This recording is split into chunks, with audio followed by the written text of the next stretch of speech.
ऐसी एक चर्चा है कि जो छत पे चमर आदि हम लोग जिनालय में श्री जी के ऊपर चढ़ाते हैं और फिर बाद में पुनः दूसरे दिन भी उन्हें हम चढ़ा लेते हैं, तो क्या वह निर्माल के अंतर्गत नहीं आता है?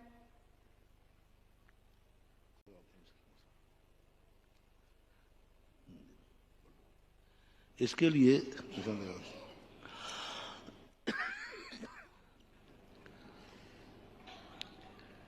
दो प्रकार की भगवान की वस्तुएं होती है। एक वस्तु वो होती है जो समर्पित की जाती, चढ़ाई जाती है, जिसमें स्वाहा बोला जाता है, और एक की स्थापना होती है। स्थापना जिसकी की जाती है वह बार बार स्थापित की जाती है, जैसे मूर्ति है। अब मूर्ति हमने चढ़ाई नहीं है, मूर्ति को हमने स्थापित किया है, वो कभी निर्माण को प्राप्त नहीं होगी। इसी प्रकार हमारे जीवन में हमारे यहाँ आता है भोग और उपभोग। भोग किसे कहते हैं? जो एक बार भोग करके छोड़ दिया जाता है, बस द्वारा उसमें काम नहीं आता है।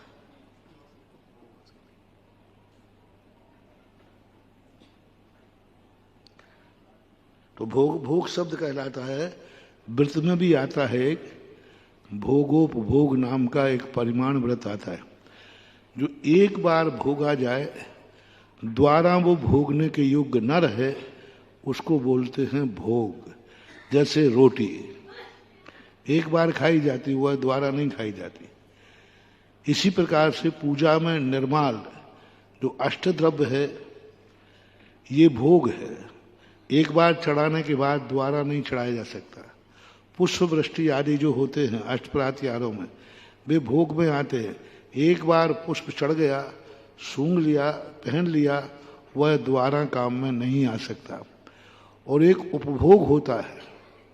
उपभोग का अर्थ है एक ही वस्तु बार बार भोगने में आना। वही वस्तु है बार बार भोगने में आना, जैसे कपड़े, मकान, सोना चांदी, आभूषण, ये सब, ये चश्मा आदि है, ये सब, कमंडल पिछी है, ये सब उपभोग में आएंगे।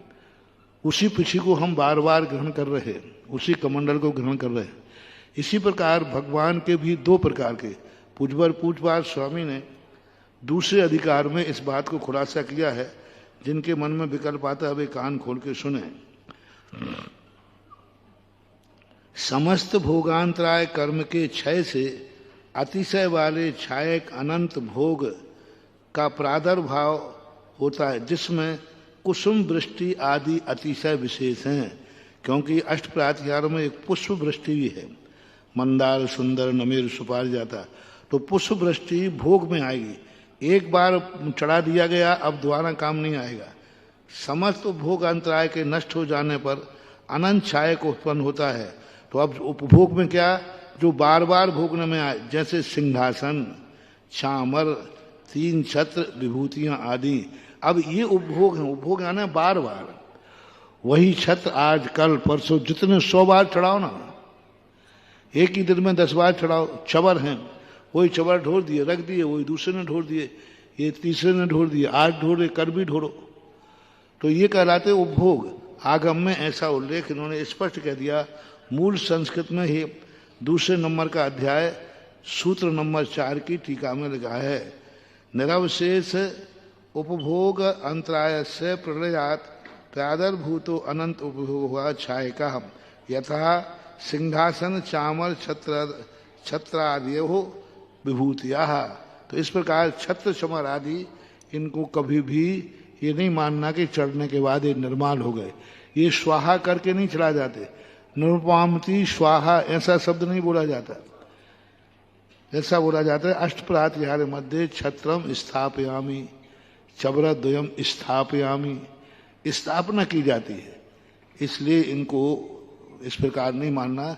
दीपक भी, दीपक का अर्थ होता है हमने दीपक नहीं चढ़ाया। दीपक का नाम है घी, बाती और दिया, ये नहीं चढ़ाया हमने। मोह अंधकार विनाशनाय, मोह अंधकार जो मिटा है, दीपक से मिटा है, घी से मिटा है, बाती से मिटा है, कि ज्योति से मिटा है अंधकार।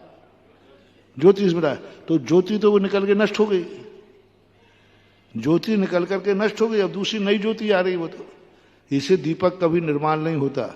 हाँ, और जल चंदन आदि निर्माल होते हैं, इसमें अग्नि जैसा नहीं है कि निकल के खत्म हो गया, वही नारियल है, वही चिटक है, वही सब कुछ है। तो इस प्रकार के द्रव्य भगवान के दान में ऐसा मानना चाहिए। निर्माल किया हुआ दान जो है, निर्माल के भी दो बोध हैं, निवेदित अनिवेदित।